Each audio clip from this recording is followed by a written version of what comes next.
સુરેન્દ્રનગર જિલ્લાના લીંબડી રેલવે સ્ટેશનનું પુનઃવિકસિત લોકાર્પણ કાર્યક્રમ યોજાયો હતો। આપણે જણાવી દઈએ, જેમાં અમૃત સ્ટેશન યોજના અન્વયે પુનઃવિકસિત લીંબડી રેલવે સ્ટેશનનું વડાપ્રધાનના હસ્તે વર્ચ્યુઅલના માધ્યમથી લોકાર્પણ કરવામાં આવ્યું હતું, જેમાં મુખ્યમંત્રી ભૂપેન્દ્રભાઈ પટેલ, સાંસદ ચંદુભાઈ શ્રીહોરા, નાયબ મુખ્ય દંડક જગદીશ મકવાણા, ધારાસભ્ય સહિત રેલવેના અધિકારીઓ ઉપસ્થિત રહ્યા હતા। આ રેલવે સ્ટેશન અત્યાધુનિક સુવિધાઓથી સજ્જ ₹10.55 કરોડના ખર્ચે પુનઃવિકસિત કરવામાં આવ્યું હતું। લીંબડી રેલવે સ્ટેશનનું આજે ઉદ્ઘાટન જે થયું તે ખરેખર લીંબડી વિસ્તારની પંથકની પ્રજા માટે એક ઉત્તમ આશીર્વાદરૂપ છે।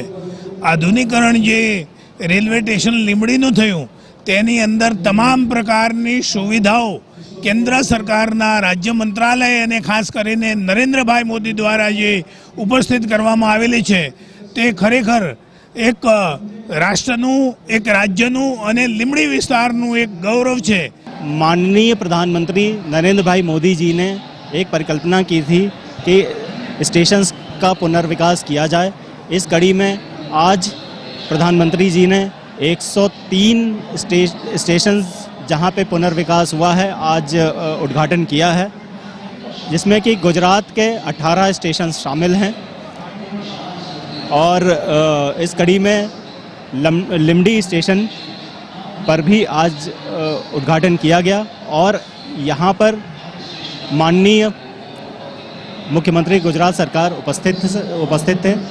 यह हमारे लिए हर्ष और गौरव का विषय रहा।